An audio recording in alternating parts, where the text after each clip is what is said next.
अच्छा, भारत की वो कौन सी किताबें हैं जो परीक्षाओं में सफलता की चाबी बन सकती हैं?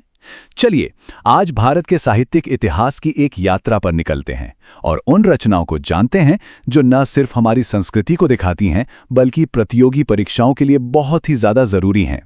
चलिए, एक मजेदार सवाल से शुरुआत करते हैं। ये सवाल ना अक्सर एग्जाम्स में कंफ्यूज करने के लिए पूछा जाता है और इसका जवाब शायद जो हम सोचते हैं उससे बिल्कुल अलग हो। इससे ये भी पता चलता है कि सही फैक्ट्स को जानना कितना जरूरी है। और ये रहा जवाब।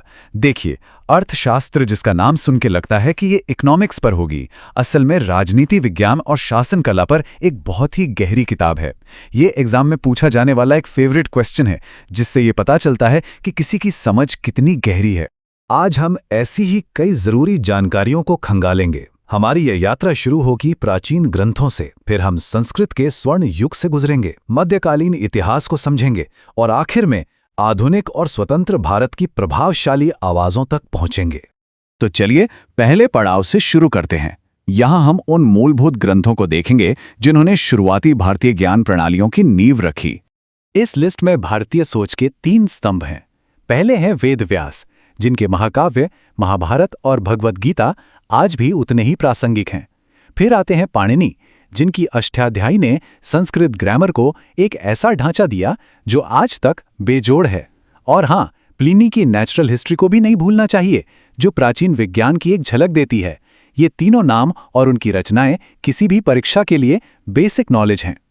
अब हम चलते हैं शास्त्रीय काल की तरफ, जिसे हम नाटक और कविता में इसकी साहित्यिक महानता के लिए जानते हैं। इस युग में जो सबसे बड़ा नाम है वो है कालिदास का। उन्हें अक्सर भारत का शेक्सपियर भी कहा जाता है। इनकी रचनाएं तो मानो परीक्षाओं का एक अनिवार्य हिस्सा है। कालिदास की ये 4 रचनाएं तो याद होनी ही चाहिए: कुमार संभवम, रघुवंशम, अभिज्ञान शाकुंतलम और मेघदूतम। इनमें से अभिज्ञान शाकुंतलम पर खास ध्यान देना है। यह पिछले प्रश्न पत्रों में बार बार पूछा गया है, तो यह बहुत ही ज्यादा महत्वपूर्ण है। कालिदास के अलावा इस युग में और भी कई महारथी हुए। इस लिस्ट पर एक नजर डालिए, क्योंकि ये नाम अक्सर मैच द फॉलोइंग वाले सवालों में दिख जाते हैं। शूद्रक का मृच्छकटिकम, अश्वघोष का बुद्धचरितम, बाणभट्ट की कादंबरी, विष्णु शर्मा का पंचतंत्र और विशाख दत्त का मुद्रा राक्षस, ये सभी अपनी अपनी जगह बेहद खास हैं। चलिए, अगले दौर में चलते हैं। अब हम मध्यकालीन भारत के उन ग्रंथों पर ध्यान देंगे जो हमें उस समय के ऐतिहासिक रिकॉर्ड, सांस्कृतिक झलक और महाकाव्य के बारे में बताते हैं। ये टाइमलाइन हमें एक साफ तस्वीर देती है। 11वीं सदी में अल-बरूनी की किताब-उल-हिंद, सोचिए, ये परीक्षाओं में 10 से 15 बार तक पूछी जा चुकी है। कितना जरूरी है ये। फिर 12वीं सदी में कल्हण की राज तरंगिणी, जो कश्मीर का इतिहास बताती है। और फिर आते हैं मुगल काल के जरूरी दरबारी वृत्तांत, हुमायूंनामा और अकबरनामा। इतिहास लिखने के साथ साथ ये युग महाकाव्यों और भक्ति काव्य का भी था। मलिक मोहम्मद जायसी की पद्मावत और फिरदौसी की शाहनामा जैसी रचनाएं सामने आईं। वहीं भक्ति आंदोलन में कबीरदास की बीजक, सूरदास का सूरसागर और जयदेव का गीत गोविंद, ये सब तो साहित्य में मील के पत्थर साबित हुए।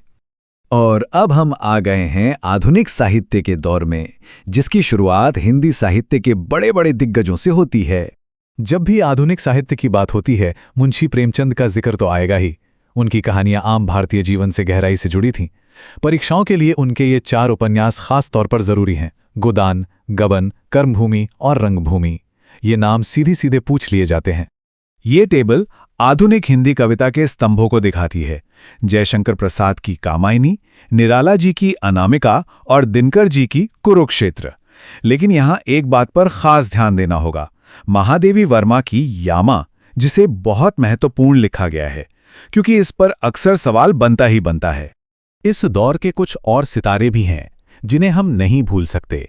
देवकी नंदन खत्री की जादुई रचना चंद्रकांता, शरत चंद्र चट्टोपाध्याय की अमर कृति देवदास, अज्ञेय की कितनी नावों में कितनी बार और यशपाल की दादा कॉमरेड, ये सभी रचनाएं एग्जाम के पॉइंट ऑफ व्यू से काफी अहम हैं। अब हम अपनी यात्रा के आखिरी पड़ाव पर हैं, स्वतंत्र भारत की आवाजें। यहाँ हम उन विचारकों, नेताओं और उपन्यासकारों को देखेंगे जिन्होंने आज़ादी के बाद भारत की सोच को एक नई दिशा दी। और इस लिस्ट की शुरुआत रविंद्रनाथ टैगोर के बिना तो हो ही नहीं सकती। उनकी कालजयी रचना गीतांजलि के लिए उन्हें 1913 में साहित्य का नोबेल पुरस्कार मिला। ये एक ऐसा फैक्ट है जिसे बिल्कुल नहीं भूल सकते। उनकी दूसरी रचनाएं चित्रांगदा और गार्डनर भी अक्सर पूछी जाती हैं। Doctor B.R. अम्बेडकर की ये रचनाएं सिर्फ किताबें नहीं बल्कि सामाजिक सुधार के दस्तावेज हैं। जाति का विनाश एक बहुत ही शक्तिशाली निबंध है। यहाँ एक ज़रूरी बात यह है कि वीज़ा का इंतज़ार उनकी आत्मकथा है। ये जानकारी थोड़े मुश्किल सवालों के लिए बहुत काम की है। अब ये स्लाइड बहुत दिलचस्प है क्योंकि ये एक आम कन्फ्यूजन को दूर करती है। देखिए, अरविंद घोष ने लिखी लाइफ डिवाइन, जबकि स्वामी शिवानंद ने लिखी डिवाइन लाइफ। शब्दों का यही छोटा सा हेरफेर परीक्षा में फंसा सकता है। इस अंतर को साफ तौर पर समझना बहुत जरूरी है। इस स्लाइड में राजनीतिक हस्तियों और बंटवारे पर लिखने वाले लेखकों की किताबें एक साथ हैं।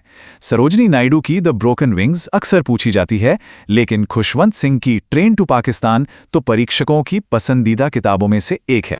यहाँ हम भारतीय अंग्रेजी लेखन के कुछ महारथियों को देखते हैं, जैसे R.K. नारायण अपनी मालगुडी डेज के साथ और V.S. नायपाल की एन एरिया ऑफ डार्कनेस। इनके साथ ही हिंदी साहित्य की एक बहुत ही महत्वपूर्ण रचना भी है, मैथिली शरण गुप्त की भारत भारती। इसे भूलना नहीं है। और हाँ, अमृता प्रीतम की डेथ ऑफ ए सिटी भी जरूरी है। तो इन सभी नामों और किताबों को याद रखने के अलावा एक पल के लिए इस विचार पे रुकते हैं। ये जो साहित्यिक रचनाएं हैं ना, ये सिर्फ पन्नों का ढेर नहीं है। ये हमें हमारे अतीत से जोड़ती हैं और हमारे आज को समझने में हमारी मदद करती हैं। और आखिर में ये सवाल सोचना लाजमी है कि इन किताबों में जिस समाज के बारे में बताया गया है, उसकी कितनी झलक हमें आज भी अपने आसपास दिखती है। इस साहित्यिक विरासत की प्रासंगिकता पर सोचना ही हमें हमारे समाज को और गहराई से समझने में मदद करेगा।